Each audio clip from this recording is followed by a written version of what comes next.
Welcome to CLESTalk, Law for Sustainable Cities, a podcast about cities, law, and environmental sustainability. In this podcast, we venture into different urban and environmental legal themes and feature special guests, including CLES researchers. For those who may not know, CLES is a research chair under the National Research Foundation's Research Chair Initiative and operates under the Faculty of Law at the Northwest University. I'm Dr Rongedzayi Fambasayi, a postdoctoral research fellow at CLES, and I'm your host for this session. Our theme for today is Shaping Inclusive Cities, Pathways to Fostering Child-Responsive Urban Policies in South Africa. Urban governance often overlooks one crucial stakeholder, and these are children. Despite being the future of our cities, they are rarely given a voice in decision-making processes. So what can we do to change this? To help us navigate this critical topic, we have a special guest with us today, Dr. Rongedzayi Fambasayi. Dr. Fambasayi is an independent consultant and an extraordinary research fellow at CLES. Dr. Fambasayi is a passionate champion of children's rights, child protection, play, and inclusive cities. He has a global outlook, having previously worked with leading international and pan-African child rights organizations driving law reform, campaigns, and advocacy across South Africa. He currently serves as a board member of the Association of Children's Museums. Dr. Fambasayi, thank you for honoring our invitation. It's a pleasure to have you on the podcast today, and we look forward to a very enriching discussion. Thank you, Wendy, for having me for this podcast. And I'm excited to do an exchange with you on the topic of inclusive cities and children's rights. Thank you so much, Dr. Ronge. So just jumping in, let's start with a big picture. Why is it important to think about children in cities and urban governance? And what are some of the key challenges that children face when trying to be part of this process? Oh, that is a good question, Wendy. Thank you for that. I think the first thing to acknowledge is that all governments have a social contract with citizens. And when we're speaking of citizens, you're including children as part of that group. And the social contract is implemented at the local level, through the different tiers of government, including at the municipalities.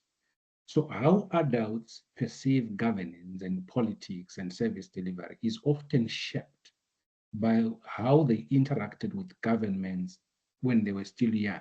You know the adage that says it is easier to build strong children than to repair broken men. I think it equally applies in the context of urban governance in South Africa, and it equally applies in the context of children. I think this philosophy, builds on how do we support children to grow up to be better citizens. How do we include them in the governance of their communities, in the governance of their spaces, to ensure that when we are building children, we are building stronger citizens for the future. So why is it important to bring and include them in urban governance? I think it is important on the first leg because it is an intergenerational dialogue that you are building around citizenship, social inclusion, tolerance of diversity amongst children, democracy, the rule of law, and a plethora of other constitutional principles that are the bloodline of South Africa's democracy. And when you take it from a young age, you are guaranteed that by the time that they get to 18 years, 19, 20 years, and they've gotten to the voting age, they fully understand what is service delivery. They fully understand the decision-making process. They fully understand that their voices matter in the governance of their cities. In fact, the importance of children in South Africans, urban governance or governance in general, predates South African independence. You remember how children and youth were the gaslighters of the Soweto uprising, standing up against apartheid and demanding for their rights and for their inclusion and for their voices. That then shaped what we see as the current democratic spaces and how important it is to include children. And the inclusion that young people experienced, in apartheid, has encroached post-apartheid. in the current governance practices where you see children excluded by virtue of them being young, being considered passive, being considered immature, and the fact that their voices are heard through parents and guardians. You hear politicians and you hear adults that are in authority saying, if you have heard the parents speak, it means the voices of children have been included, which is somewhat weird. And it's some practice that I think goes against the fundamental principles of the South African Constitution, fundamental principles of international law, and some of the policies that we have in South Africa. And partly it is also linked to our culture in South Africa and the patriarchal norms that believe that men are the only ones who should have a voice in terms of governance. And I think when we deal with such things, it then helps us to understand that children are an important constituent. Just to give you a bit of context statistically, first in Africa and Southern Africa, and in South Africa specifically, the number of children in many countries is almost 50% of the general population. And at the same time, urbanization trends are pointing to rapid urbanization, wherein the number of urban children living in cities and communities is also huge. And it's bound to increase by 2030. It's bound to increase by 2050. So it tells you how important children are in urban governance. And more so, more children are going to be born. They're going to migrate and grow up in cities and shaping how cities are viewed and shaping their communities.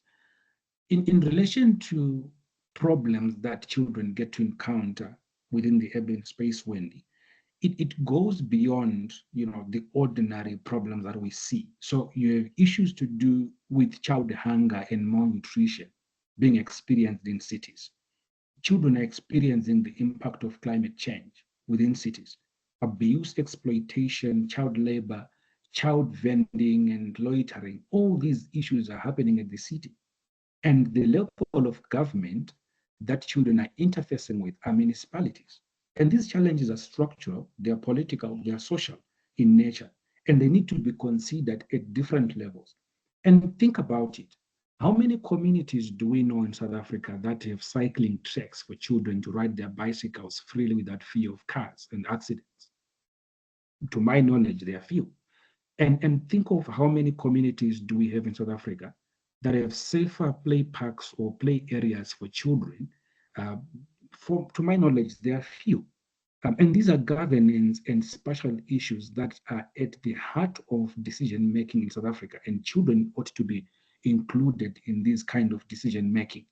So, in closing this part, I want to highlight that it is crucial to note that children have the right to the city in the South African context. Whilst it is not a legally enforceable right in South Africa or globally, it is imperative to understand that children have the right to access the city, to participate in the city, and to appropriate the urban space and the urban landscape to ensure that, number one, their problems, their challenges, their interests are taken care of by decision makers, because they're not part of the city council, they're not part of the decision making. So when decisions are being made, children are totally excluded. But when you look in the city of Johannesburg, when you look in the city of Cape Town, these issues are fundamental to the rights of children. Thank you. Thank you so much for highlighting the importance of children in urban governance. I think you've really painted a very big picture and left a lot of issues to really think about when it comes to the importance of children in urban governance. So you've mentioned in a previous interview with Kapita that the concept of child-friendly cities is not enough. Can you explain why you say so, and how do the concepts of child-responsive and inclusive cities differ? Thank you for that question, Wendy. Yes, indeed. That question was posed in one of my interactions, given my work on cities. Um, I think it relates to what I believe is fundamentally the root of many of our problems. Well, that is to say, the way that we, put terminology, flowery language, that does little for children. For example, when you look at the concept of child-friendly cities, you want to understand, the measure of friendliness that we are talking about, and what does that entail. And when you want to look at it, you need to look at it in the lens of the politician, in the lens of the decision makers. And in many cases, the politician does not have enough time to really comprehend and understand what you're trying to drive at. But to begin with, I need to applaud the work that has been done under the Child Friendly Cities Initiative. And since its inception in 1996 with the United Nations Human Settlement Program, that is to say UN Habitat, and the United Nations Children's Fund, UNICEF. A lot of work has happened then in trying to transform global goals, initiatives, millennium development goals from a global perspective and bring them to local action at the local level.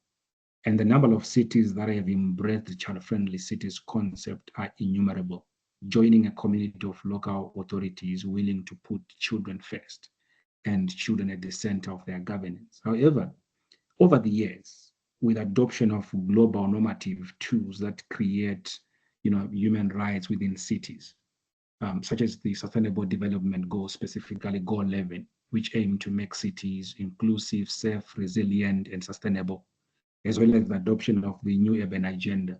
A lot has happened in terms of the shift. For example, you look at how the Sustainable Development Goal number 11 give us the descriptors of inclusive, of safe, of resilient, and sustainable. That goes beyond just being friendly because it's a descriptor that tells you what local authorities, what cities, what the business community in the city ought to do to ensure the safety of children, to ensure sustainability within the city, and to ensure the inclusion of the voices of children or persons with disability. And these are actionable and they provide pathways to keep authorities to account. I always say dealing with politicians and government officials is often a protracted struggle. And thus, one needs then to use robust tools and policies and laws to ensure that you keep these authorities to account.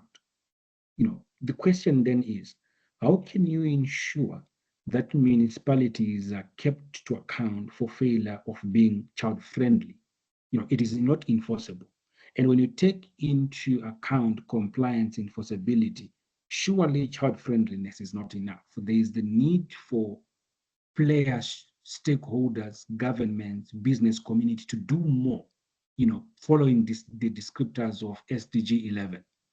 And one way to look at it, Wendy, is to say, years ago, sitting in Beijing, China, global leaders agreed on gender equality when it comes to women and not gender friendly. And guess what? When it comes to children, global leaders, that's when they then agreed to use the terminology of child friendliness within cities, child friendliness in different spaces. I think something is wrong there and something needs to be addressed. I'm glad, of course, to share that there is a move towards using terminology such as child friendly, child responsive cities, rather, child focused cities, which is to move away from the friendliness, which is not actionable, which is a loosely way of using terminology to try and include children in cities. So the conversation of child responsive cities has been embraced by UNICEF, has been embraced by UN Habitat. And there's a lot of literature that is currently available supporting the notion of child responsive cities to say there's the need to have subnational uh, policies and laws and frameworks that are child responsive. When it comes to having cycling tracks, they need to be child responsive. When it comes to the speed that cars should drive along streets that have schools or that have preschools, those are prescribed in terms of subnational laws and policies, because you are moving and departing from friendliness, but you are responding to issues that are happening at the local level, that are happening within municipalities. The difference between child responsive and inclusive cities, I think, comes in terminology. But at the end of the day, it is imperative to understand that these terminologies are descriptive in terms of, saying there is a need for us to respond to what is happening in a child-friendly way. I'll use the word child-friendly way in this case. And inclusive cities, in the sense that cities need to be inclusive to the voices, to the needs and the interests of children. So when one looks at it, it is about how do we cater for children within the city.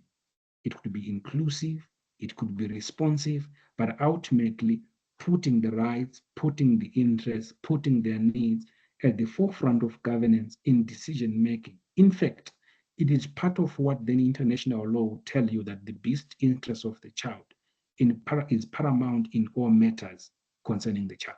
Thank you. Thank you very much for that. So, to build on that, what is the current legal and policy framework in South Africa that supports the inclusion of children in city level decision making? Are there any specific legal tools that are available to ensure children's participation in city governance? Thank you for that great question. Let me begin by commending the South African government and its partners, including child rights civil society organizations and international players such as UNICEF. Because South Africa has the laws and the policies and any framework that you might want to think of relating to children. It could be child protection, inclusive of child participation as well. So, for example, you look at the Constitution, it has a specific provision in the Bill of Rights that cuts out to elaborate on the rights of children.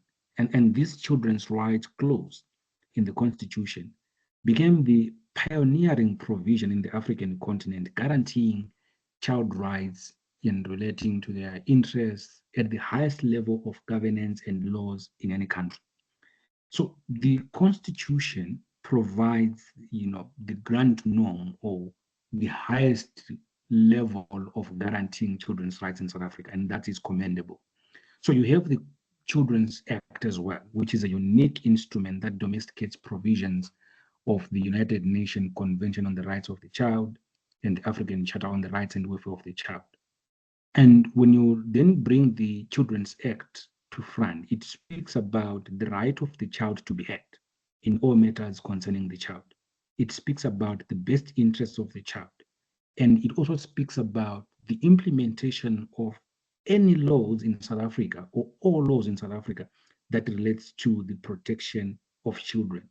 And when read within the Bill of Rights, it is then become clear that all laws in South Africa needs to be interpreted to include children as well within the confines of how to interpret and include children in many provisions. It could be issues relating to climate change. The Climate Change Act speaks to how municipalities have a role to play in climate action, and the rights of and the interests of children are included therein. Added to that, the South African government has had numerous national action plans for children that spans over time from 1996. And these, they specify the role of different actors in addressing issues relating to children. One of the areas that has been left behind, of course, is to really elaborate more on the role that children play in participating in urban governance and giving more spaces for children to participate in decision making at the city level. I'm glad to say that part of the laws that we have in South Africa, they provide for tools for children, rather tools for in adults as well as children. So you have platforms for people to participate within the municipal council. You have platforms for people to participate in the development of budgets at the city level. You have platforms for people to participate in the development of development plans at the city level. And these platforms are platforms that have been generally taken to be adult spaces. But I strongly believe that there are spaces where children can then find an opportunity to contribute and to participate at the city level to ensure that their voices are heard in shaping governance, in shaping the implementation of policies at the local level. In fact, to keep elected authorities as well as to keep governance, and city officials to account and to ensure that they comply with the laws that are provided for. So, in a nutshell, the point is that what we have as the structural um, tools that are in place and the governance tools that are in place can also be used by children, provided that the cities, authorities, and the local authorities and the municipalities are being deliberate in terms of including the voices of children in governance at the city level. Thank you. Thank you very much, Dr. Fambasayi, for that. So, implementation is, of course, critical. How can local governments effectively implement these policies to promote child participation in decision making processes? And how do international frameworks like the Convention on the Rights of the Child, the CRC, influence South African governance on this front? Thank you for that question. I think, as I mentioned earlier, that the South African government has been quite progressive in embracing global goals, normative frameworks and tools, and how these have manifested at the national level, provincial level, and at the local government level. It is then imperative for me to highlight that the cascading of those policies coming to the city level entails that cities also have a duty towards the implementation, like you say, of international frameworks, such as also the SDG 11, the New Urban Agenda, as well as the Convention on the Rights of the Child. The way that I see that municipalities can effectively implement these policies to promote child participation is by being deliberate in terms of investing in child participation platforms. I'll give a good example that is at the Western Cape provincial government. In the Premier's office, there was established the Office of the Commissioner for Children, which is a unique feature in the South African governance space that promotes the participation of children in governance in the province and in different municipalities across the province. And the current commissioner, Christina Nomdo, has done amazing work supporting children in municipalities across the province to ensure that their voices are heard, to ensure that they participate in budget formulation, they participate in budget analysis, they contribute their views on what they think their local authorities, their municipalities should put as an important factor in their development plans and in anything relating to children. So it starts by being deliberate in investing, in hearing children's rights. And I must, categorically make it clear that participation is an expensive enterprise for, municipalities and for provincial government or even for national government. But there is a need to ensure that it is done by including children. There's a distinction, of course, that is made when one is speaking about the inclusion of children, because many times children are included within the youth group. And youth, by definition, goes up to, I think, to the age of 35. So youth is a separate group that is different from children. And how I view is that, you may consider youth to be persons between 14 to 35, but the majority of them participate above the age of 18, which then excludes automatically young children that are below the age of 18. So there's that need to ensure that there is great investment. Then secondly, there's the need to depart from the friendliness conversation to ensure that there is enforceability of laws. For instance, the provision that says that there's a need for children to be heard in all matters concerning them. It is a provision of the Children's Act. It is a provision of the law that can be enforced within the city context to support children's participation in decision making. Then in relation to how, you know, international law has been influential, and I think I made that point clear, that part of what we have seen happening in South Africa is because the government is progressive and a lot has been happening. And we have seen how children have been participating at different platforms in South Africa, and I think it's commendable. But of course, more needs to be done to create spaces for children that are socially excluded, children that are living in communities that are excluded, be it in Johannesburg, be it in Cape Town, be it in Limpopo, those children that are far removed from what is believed to be, the life that of the privileged. It is critical then to include that. Why? Because the SDGs are clear on ensuring that no one is left behind. So that then needs to play in terms of creating spaces.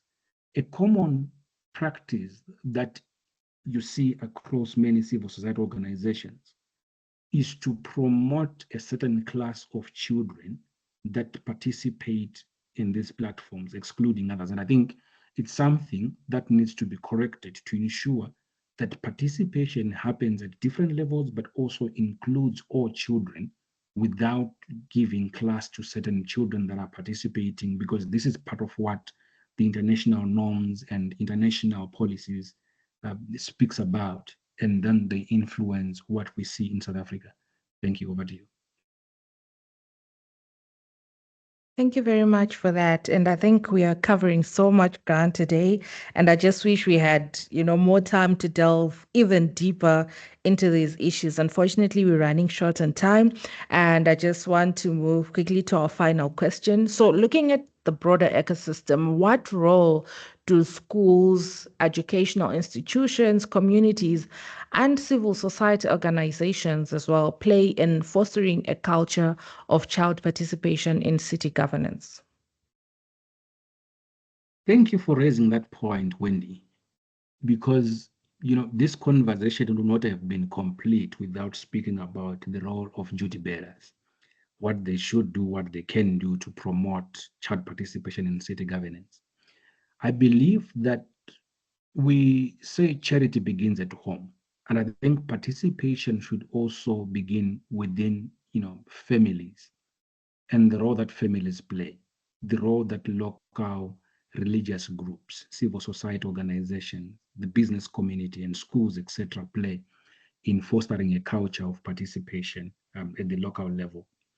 I think one of the key commendable issues that I want to raise is that civil society has been doing great work in terms of funding initiatives for child participation, supporting children in schools, supporting children in communities, and supporting them by providing resources to get into spaces where it might be difficult for them to participate.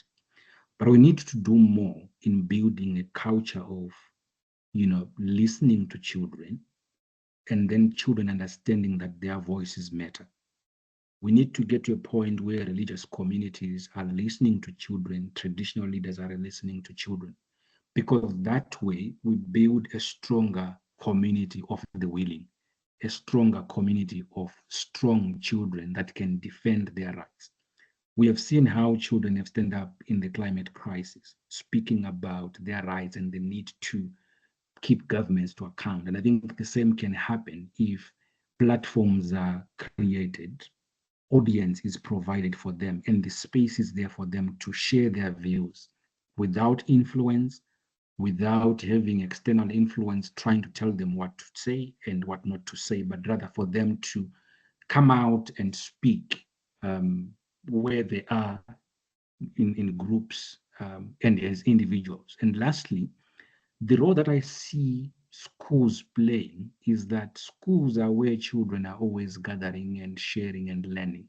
And these could then provide a platform for children to collectively arrange themselves, organize themselves, and speak about issues that really affect them within their communities. And then they can have those that are representing them to share their views through the school system, through community structures, through religious structures, through traditional leadership structures, ultimately to ensure that their views are cascading from the city level, from the local level, up until they reach the level of governance and attention that they require, because ultimately we cannot govern a community where children constitute almost 50% of the constituent, but they are excluded from decision-making processes. And lastly, I think the business community plays a key and important role. With social media coming to the forefront, there's the need for the business community to support safe ways for children to engage using social media platforms, to engage their local authorities, to engage their municipalities, and ensuring that their views are heard. It could be through surveys, it could be through municipalities, opening a platform on the website of the municipality to hear the views of children and children contributing to city governance in their space. I think these are critical issues for local authorities, families, communities to take into account and continuously push, because investment is a collective action, and to ensure that we get to where we want to get to as South Africa, to ensure child inclusivity. These are some of the steps we need to take. Thank you, Wendy.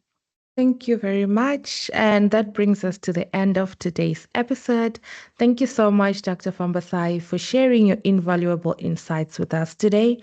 This conversation has really highlighted the need to rethink how cities involve children in governance and the importance of not just building child friendly cities, but also ensuring that our urban spaces are truly child responsive, where children are actively engaged in shaping the environments that they live in. So there is a need to foster a culture where children are not just passive recipients of urban policies, but active participants in the decision-making processes that affect their lives. Thank you to our listeners for tuning into this episode of CLESTalk. Please like, follow, share, subscribe, and interact with us and our guests on our various social media platforms. You can continue the conversation with us and our guests on X, formerly known as Twitter, Facebook, and LinkedIn. And let's continue this conversation in our communities, schools, and city councils that children deserve to be part of shaping the cities that they live in. Thank you for listening to CLESTalk, Law for Sustainable Cities.